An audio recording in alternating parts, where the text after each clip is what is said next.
So, one of Kirsten's questions was, what mistakes have I made in the course of starting my own business, and what do I wish I had done differently? And in thinking about it, I really don't, I really can't think of any times where I really felt like I was making a mistake. I think that I probably could have gotten an assistant sooner than I did. I was fearful that of the responsibility of employing another person and being responsible for their salary and making sure that I could afford it. But I found that whenever I've made adjustments like that, when I really needed in order to be able to just live a better existence and not be so stressed out, when I made a move like getting an assistant, immediately what happened was that my clientele increased. I didn't do anything differently, but it just seemed that my energy was now freed up so that I could actually spend more time seeing clients and less time just answering emails and phone calls and things like that. So I probably should have gotten her a little sooner. Besides for that, I have I'm the kind of person where I really embrace change. I usually don't have much of a problem with change. And a lot of people will stress about they'll stress about what should my business name be, or what should my logo be, or what should my website look like. And what I always tell them is it really doesn't matter, because you can change these things. You can change these things overnight. You can change these things sometimes in the course of 30 minutes. And so, especially these days with our technology, it's not like it was before, where let's say you had to pay someone to do your website and you were going to have to pay them a lot every time you wanted to make a change. Or it used to be even that business cards were a lot more expensive than they are. Now you can get 250 business cards from Vistaprint or many other companies for free, or for 20 bucks you can get 500 business cards, or for $10 a month you can build your own website. You can have it up in a matter of just pretty much in an hour or so. You can have a very basic one up. No one needs to have any kind of mean computer skills. It's pretty much just really basic computer skills. If you could use Microsoft Word or the internet, you could pretty much create your own website, and you can change it as much as you want. So really these days you do not have to have a whole lot of money to get started. In fact, I didn't have any budget to get started, and I hardly put any money into my into advertising, or as long as you have enough money for the phone if you're doing phone readings, or if you have enough money for your website, $10 a month or so, $20 a month, you really can get started with your own reading business. Of course, you also need to have the knowledge and the skills and all that, but in this conversation, I'm assuming that your level is up there where you really are confident that you're ready to do readings on a professional level, and that you can really, give people their money's worth in terms of information that is helpful to them.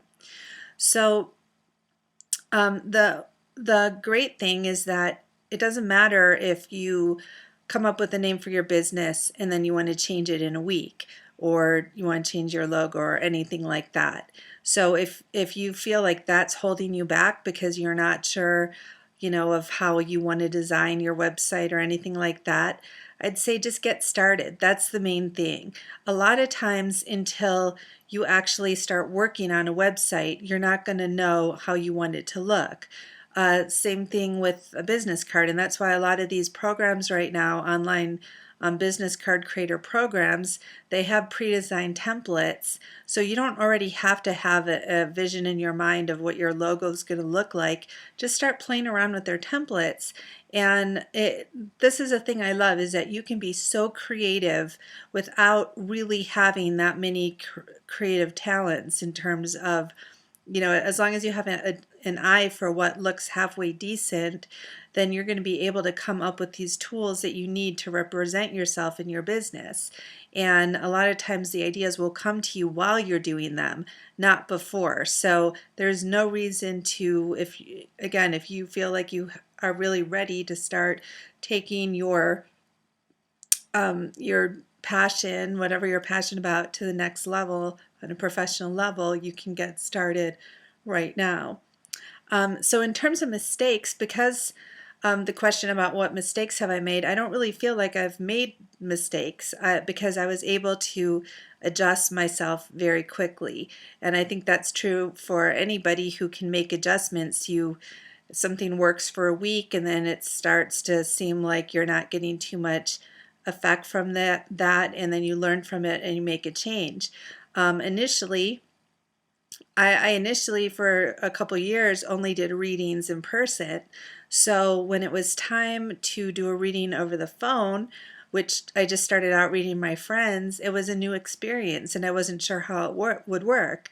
And then I started to find, wow, this actually works very, very well. Just the same as in person, or sometimes even it's better because you don't have any distracting visual cues. And I almost think energetically there's less emotion. You'll still sometimes feel emotion of the person you're reading, but it's not quite as intense as when you're in person. And of course, you don't really need to have a whole lot of emotion going on when you're reading, because that can distract you from what I consider the higher level, more specific, detailed information that's going to not come like through the heart so much, but through the third eye or the crown chakra. So on a knowing level, information just coming to you instantaneously, as opposed to just feeling. Feeling is great, but okay, you can tell the person feels sad or mad. You need to be able to come up with more information than that. So I found that reading over the phone worked. So then once I was doing this professionally, then I had to decide, well, am I going to use a landline, a cell phone? And then I started to actually teach. Once I started teaching, at first I had done only in-person teaching, group workshops, but one day someone asked if I did private training, and I had never done that before, so I had to figure out how I was going to do that, how I was going to structure it, work with someone over the phone. There was a little bit of a learning curve with that. Once I did that, after a couple years or so, I started to be able to have volunteers come on the phone with us in a 3-way call, sometimes 4-way call. And it's really interesting to look at. For myself, I can see my business has developed along with the technology. If it wasn't for all this wonderful technology, phone-wise, computer, Skype, different conference calling methods, I would not be able to do what I do. So I developed my business right at the time when all this great technology was out there. For those of you just getting started, you even have more of an advantage because you're already familiar with some of these things. Some of you have been using Skype for several years now. I didn't even understand what that was initially. So my ability to adapt and to keep changing, and adapting to the technology and making use of it has really helped me quite a bit. So after a while, I started to find that I had so many private students and it wasn't enough personal time for me in my life. And I found I was repeating a lot of the same things over and over again, and it seemed like not the most practical way to do things. Also, I could only have so many students a week, so my training, at the cost, I had to have it up there, because I was supporting myself and my family. So what I decided to do was see if I might find a way to be able to have small group training as opposed to one-on-one training all the time. And then I could bring the price down and work with more students at once. And so that was an adjustment, figuring out how to do that, what programs to use, how that would work, what my curriculum would be like. And I found out that there was a little bit of trial and error there with, what worked, how many students at once. But I found that worked really well. And so that's that. Now, as it turns out, mostly what I'm doing right now is the small group training. It was a progression.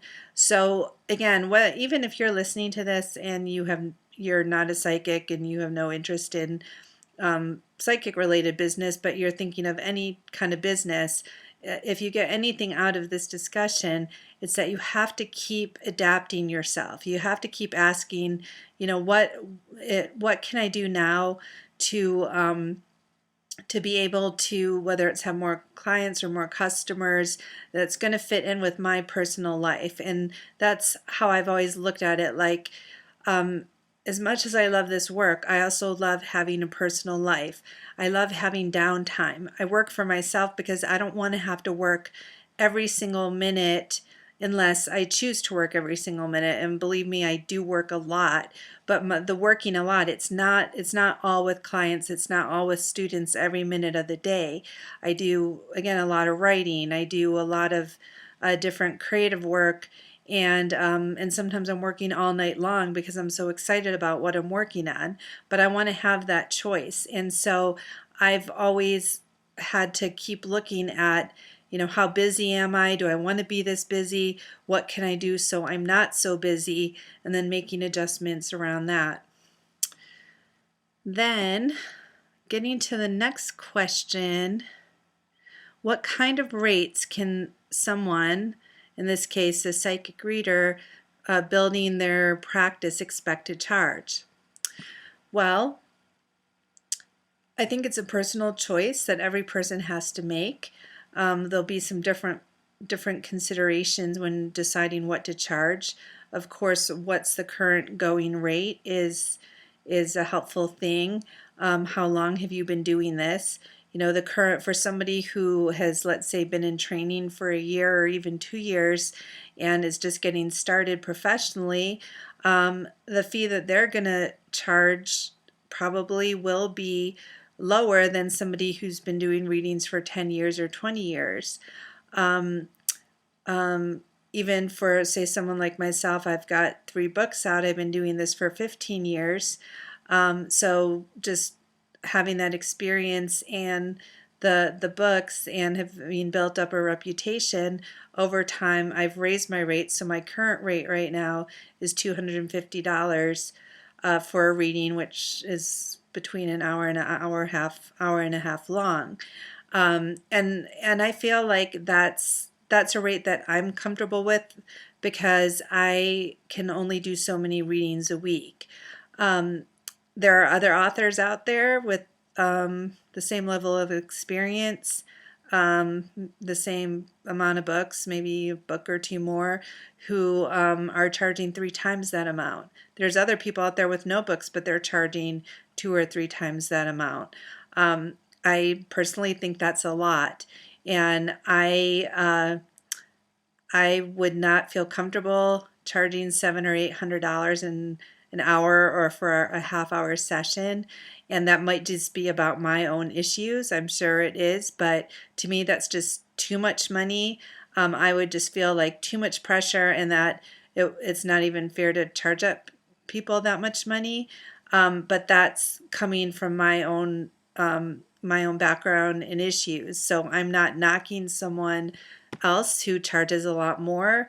I know I have my own clients and students who have been to psychics who charge like $700-800 for a 30-minute reading, and they actually thought that they got out a lot of that reading and didn't feel like it was too much. But for me personally, $250 for a session, I think that still is a lot. For some people, that's a tremendous amount of money.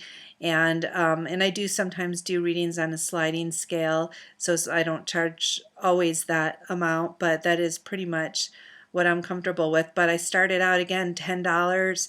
I raised my rate to $60. After a couple years, I raised it to $90.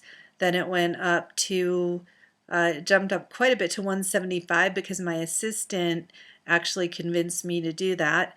And from there it went up to $250. So it's gone up in increments, and it's really about what you are ultimately comfortable charging. And how do you know what you're comfortable charging? What I suggest is, first you have to decide, are you comfortable charging anything at this point? Um, it's not about, have you been, it's not that I can tell you, okay, like you have to have done this many readings or been reading for this long. Some people feel a need to charge a lot sooner than others who've been practicing for even years. There's many clairvoyant students who end up never charging, or it might take them 5 or 10 years before they feel comfortable doing so. Whereas there's others where I sometimes have students halfway through class, they take it upon themselves to do so many practice sessions outside of class that they just start to feel after a little bit like we need to have more of an equal exchange. And in that case, sometimes they're already bringing in some money even while they're in the middle of class. That's totally their choice.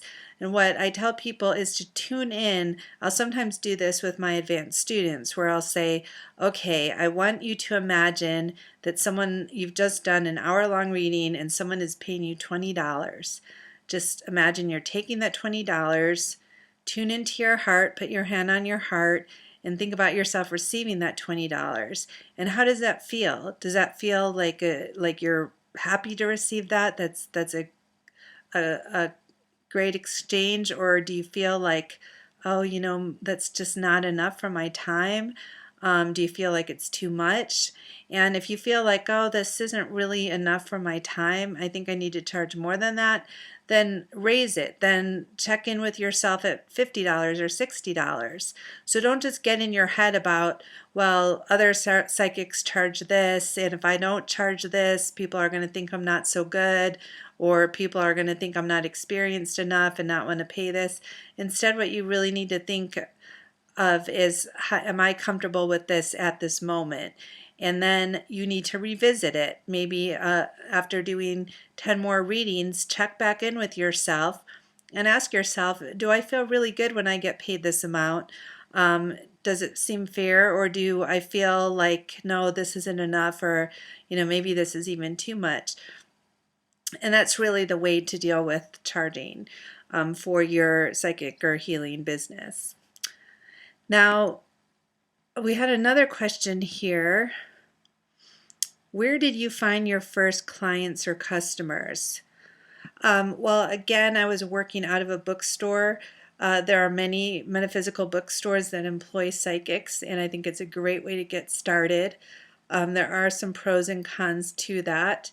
The major cons are that you will have to oftentimes work hours that when you are not feeling really your best.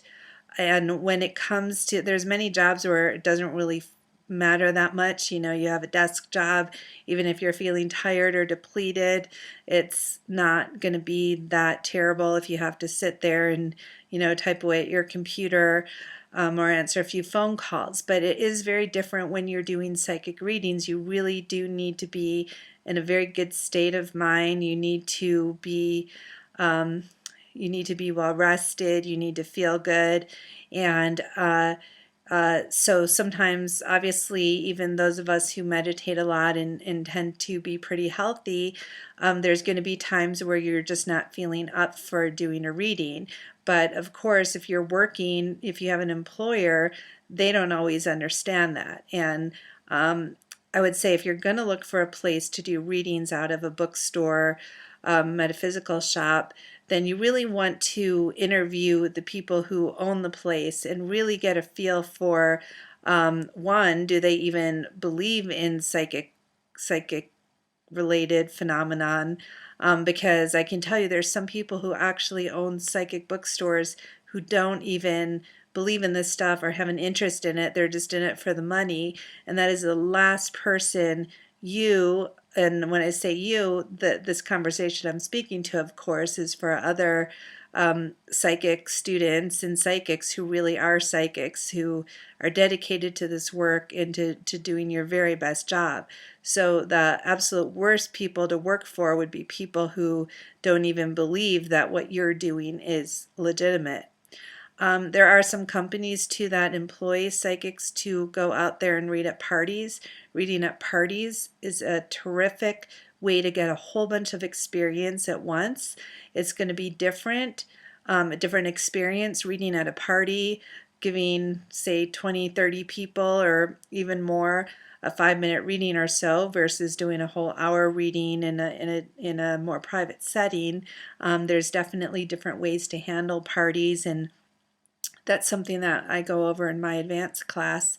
A little bit in the beginning class, we'll talk about that too.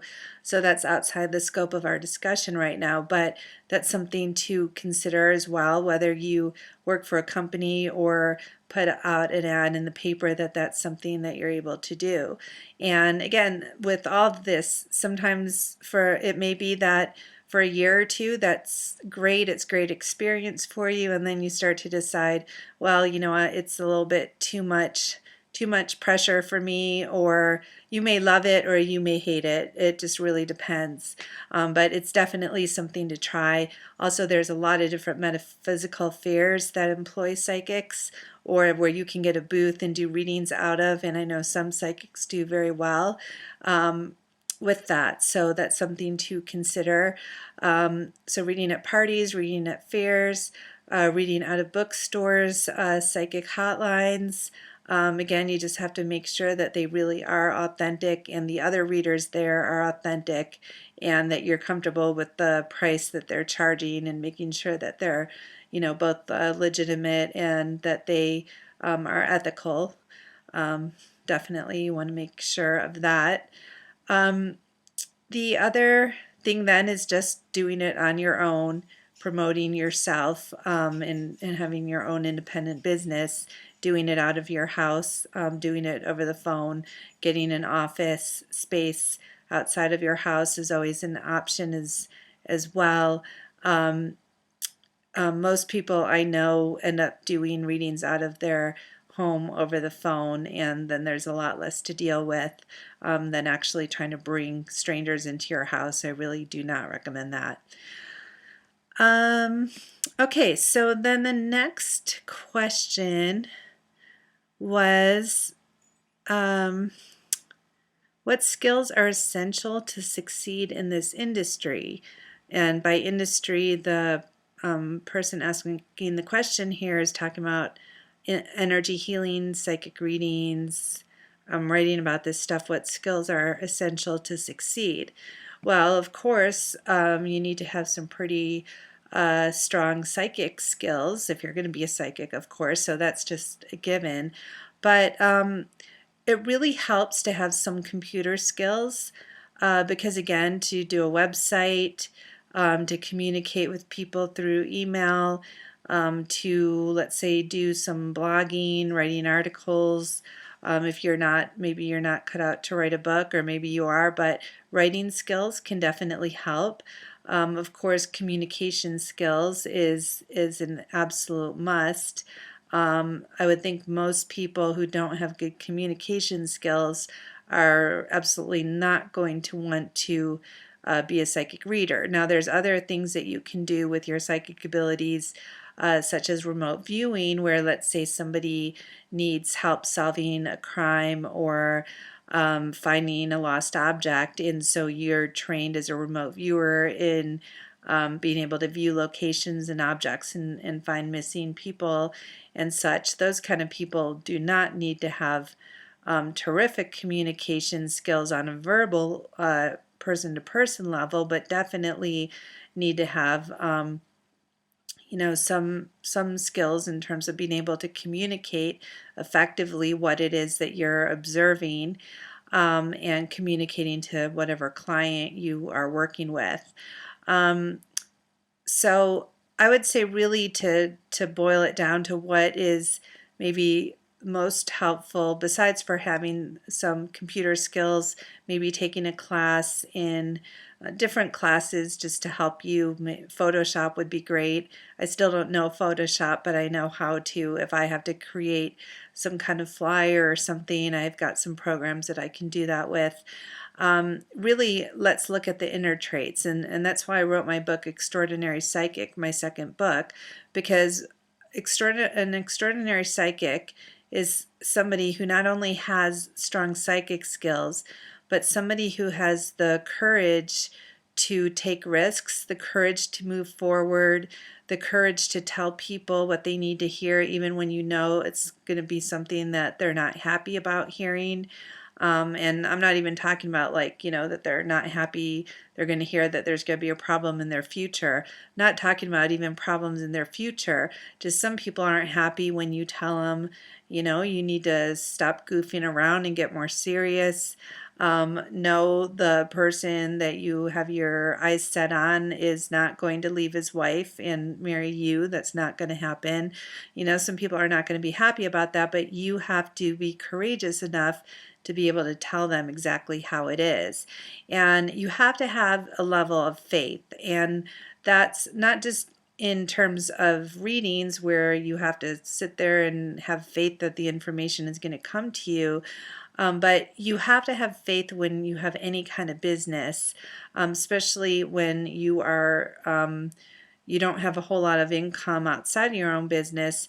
You have to have the faith that you are going to be okay no matter what, and that you will be supported by the universe, and that you will be inspired at any given time to do what you have to do to keep your business going and to also support yourself. And so that faith doesn't mean that you sit there and you let the bills pile up, or that you let your house go into foreclosure. The faith is that, it may mean going week by week and trusting that, if you don't have a lot of clients one week, that you will have more people come to you the next or the week after that. But it's also having the faith that you are going to be inspired yourself. You're going to use your own intuitive skills yourself. And that just means not even necessarily doing a reading on yourself, but just being open so that if it is time to go out and get a part-time job or to find some other work to supplement your business, that you will be inspired to do so, that you'll be shown the right path as you need it to be shown to you, and that you will have the fortitude to follow the information that comes to you to help you to be okay. So if someone has no faith, they're absolutely terrified that they're going to fail, that they're not going to, have enough business to support themselves. If you don't have that faith, it's going to be very hard to even get started on the path of having your own business. So faith and courage, and then being able to act on that. So if you get a new idea to try something differently, you do that rather than holding on to just what's familiar. And really, having your own business does mean that you have to continuously assess how is it going, what's working, what's not, and being innovative all the time. Okay, so then another question was,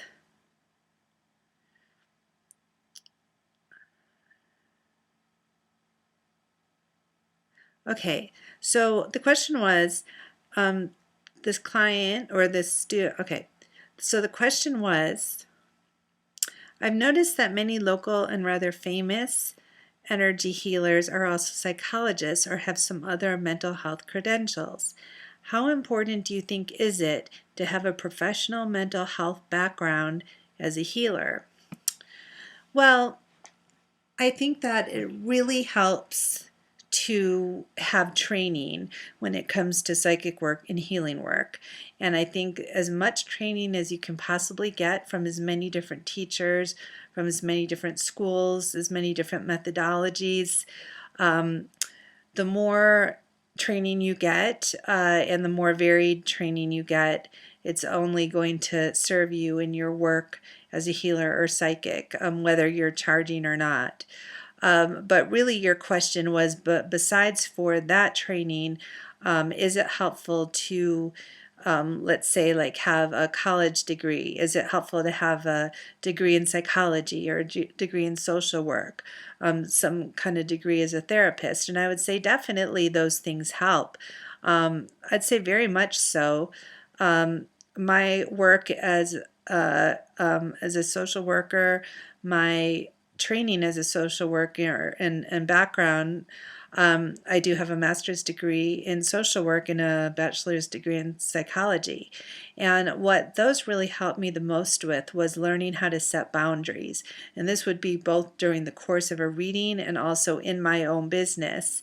Um, if you don't know how to set boundaries with clients, if you don't know how to assert yourself, and if you don't know how to speak up for what it is that you need and you want, this business will just crush you. I mean, people will just flood your life, and you'll have no life of your own. So that was something I really learned early on. Was, for example, in terms of setting hours. Um, I used to work at all different times, like during the day and the night and the weekends, and somebody would call me with like a frantic question. Their boyfriend had just broken up with them, and it happened at 11 o'clock, and they'd call and say, "Oh, I need to talk to someone right away." And I found out very quickly that does not work for me. So I had to really forego the idea that, oh, well, I should meet with them because, they're a paying client and I need to pay my rent this month. I had to be really firm within myself and say, no, this doesn't work for me to do readings late at night. And it actually doesn't really work for me to do a reading that's not scheduled at the last minute, because I always have things. I have so many interests and activities and projects and people in my life that I could very easily be doing any number of things any second of the day. I think so many of us are like that these days. So I had to be very firm and decide what works for me in terms of my time. What hours do I want to work? How many clients do I want to see a day or a week or a month? And I had to very firmly set those boundaries. And so my social work education taught me about boundaries. Also ethics, just adhering to various ethical standards and how to handle different situations. My social work training also really helped me with that. I would just really say that if you are already in school, you have a strong interest in psychology and social work, that would be terrific for you to go into it. Now, there's a downside for those who are thinking of getting their psychology, say a PhD in psychology. I think that would be terrific to have. It definitely helps with your credentials. When I worked out of the New Age bookstore in Sedona, and on my flyer I was able to say I had a master's degree in social work. I was a former federal probation officer. These things bring legitimacy, and I know that there were people who would choose to get a reading from me as opposed to some of the other readers because of my credentials. On the other hand, at that time, I would say I was only about 30, 31 years old. I looked young for my age in those days, and I would sometimes find that someone came to me and they saw that I looked young, and then they said, you know what, I'm not comfortable being read by someone who's as old as my daughter or younger than my daughter or younger than me. So age is even something to take into consideration. It used to bother me at the time. I guess I don't get that so much anymore, being just turning 45. So there's a whole bunch of different factors, and it's going to be a trade-offs. Everybody has sometimes, if you're too thin, heavier people don't want to come to you. Sometimes if you're too heavy, thinner people don't want to come to you. So, you can't get too caught up in all the reasons why someone may or may not want to come to you. But definitely professional credentials are going to help you. They're going to open up doors for you in addition to giving you knowledge that's helpful. In terms of having a medical background, if you are interested in your readings, helping people to, whether you're saying medical intuition, diagnosing people. Now, when I say diagnosing people, of course, you always have to let people know that this is just going to supplement whatever diagnose they're getting from a doctor or a medical professional. If someone comes to me and says, "Oh, I'm having headaches, will you please take a look and see what's going on?" I'll definitely take a look. I may, let's say I do see something like it looks like a tumor, or it looks like a broken blood vessel or something like that. I'll let them know what I'm seeing, but I'll also say, really what you need to do is, go get this checked out. Never, never, ever. And this is true of any psychic. I would never want anyone to come to me and just from what I say, just take that and not go and get it checked out, because these days, you could get an MRI, a C scan. There's so many things that can tell you exactly what is wrong. So I think a psychic can help give some input, especially in areas where they're not finding anything. And then, we can offer some ideas into what's going on that none of the doctors seem to be able to find. Or, we can give you some idea of what to get checked out further with. So definitely, if a psychic already has a medical background, if they're familiar in anatomy, that is so helpful. And it's in the same way, if someone comes to you with a car problem, if you have mechanical knowledge, you're going to be able to describe things using terminology that is going to be a whole lot more helpful than saying, "Oh, well, I see this thing that looks like a circle and it's somewhere in your throat and it has something to do with secreting some kind of hormones that affect your weight." If instead you could say, "Well, I'm seeing your hypothalamus, and then I'm seeing your thyroid gland," and if you could actually use the specific medical terminology and understand what affects what, and you already have this knowledge within you, it's going to be, even if somebody sits down in front of you and you had no idea that there was any problem at all, they didn't say a word to you,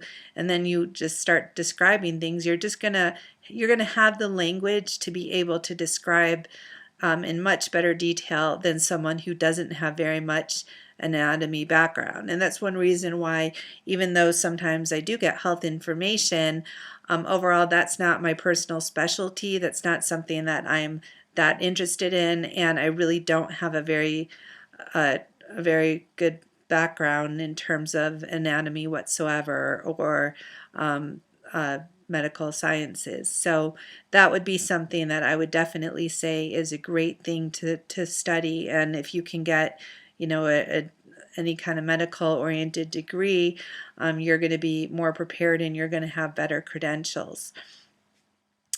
All right, let's take a break.